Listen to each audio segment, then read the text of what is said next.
the exploration of Africa by Europeans, all they could see is that everybody had the same skin color. So when they divided up the world by races, they just say black African. And that became a bin into which they put every person they ever found in Africa, because they saw skin color. They weren't seeing anything else, though. Other elements of genetic diversity, of genetic expression. If all you see is skin color, you'll miss things like height, or intelligence, or motivation. Other things that could be encoded within a person, within a group. So now watch.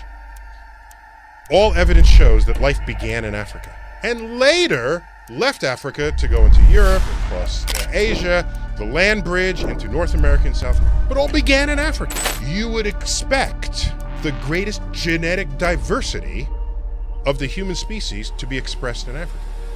That's what you'd expect, because it all began there. Okay? So what do I mean by genetic diversity? Is it skin color? Because that's what everyone thinks about when they... No, forget skin color. Forget it. I'm talking about other features you can measure about people. So, if you have the greatest genetic diversity, where would you find the tallest person in the world? It'd be in Africa. You got the Watusi. Where would you find the shortest person in the world? It would be in Africa. You got the Pygmies. Yeah. Where would you find the fastest person in the world? You find him in Africa. We're getting him off the west coast of Africa. Yeah. Where would you find the fastest at long distance with stamina? You find it in Africa. It's a different part of Africa. Yeah. You get that from Kenya, which is on the east coast. Yeah. You get the sprinters on the west coast. Okay? If you wanted to find the slowest person in the world, it would be in Africa, but there's no contest for that. Okay?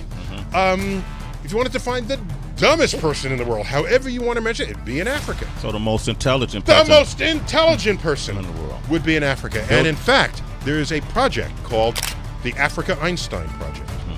And they're looking for the next Einstein in Africa, because that's where you're going to find the smartest person there ever was in the world. But historically, Europeans are not thinking that Africa is going to have smart people, because that's not how they were represented ever. Yeah. Okay? This was written about, Stephen Gould wrote about this in his book, The Mismeasure of Man. There's a shelf in the British Museum that has a brain in a jar. And it's the brain of a famous psychologist, anthropologist, Broca. Okay? And next to it, on another shelf, are the genitals of a black male African in a jar. Well, that kind of says it all. Did you save the brain of the African? No, you saved his genitals. Did you save the genitals of Broca? No, you saved his brain. So the inherent bias that shaped how this world now sees itself is tragic.